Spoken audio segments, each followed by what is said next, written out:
uh, uh, African Americans already partake of a hybrid culture.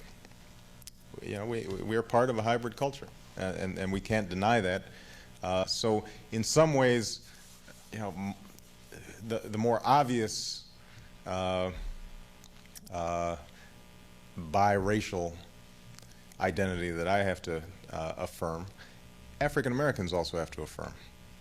And white Americans have to affirm because they partake in a hybrid culture. I mean, you know, the truth of the matter is that American culture at this point, what is truly American, is black culture to a large degree. Flip on the television set. Look at Pulp Fiction. You know, I mean, you can choose whatever examples you want.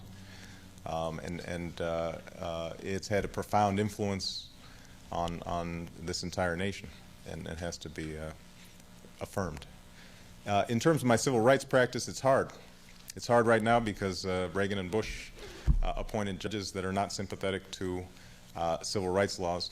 And one of the things that I always try to emphasize is, you know, there is so much debate about affirmative action and very little talk about enforcement of anti-discrimination laws. You know, it is incredibly hard to bring a discrimination suit these days in the courts. Incredibly hard. First of all, you've got corporations who are willing to spend $500,000, $750,000, $1 million worth of legal fees to defend one case. You've got a black plaintiff or a woman plaintiff on the other side who, if she can find a lawyer who's willing to take the case on contingency, is still looking at $40,000, $50,000, $100,000 worth of just costs. These aren't legal fees, just costs. They get worn down, and then you have a court that has cramped readings of existing laws. And so, you know, I just finished a case where a black man who was the only black employee in a sales force of 150, the first week on the job, his manager, who is now the CEO of a company, which is a Fortune 500 company, pointed to him while standing next to a customer and said, "See, I don't have to worry about the EEOC. I've got my nigger in the window." He said, you know, and this is not uncommon.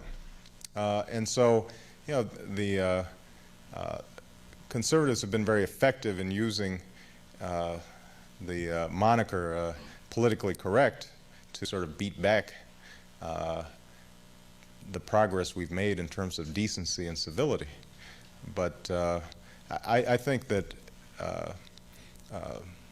well-meaning citizens would be well served to take a look at anti-discrimination laws and how they're being enforced, because at least theoretically, most conservatives still say that they believe in anti-discrimination laws. They just don't believe in affirmative action.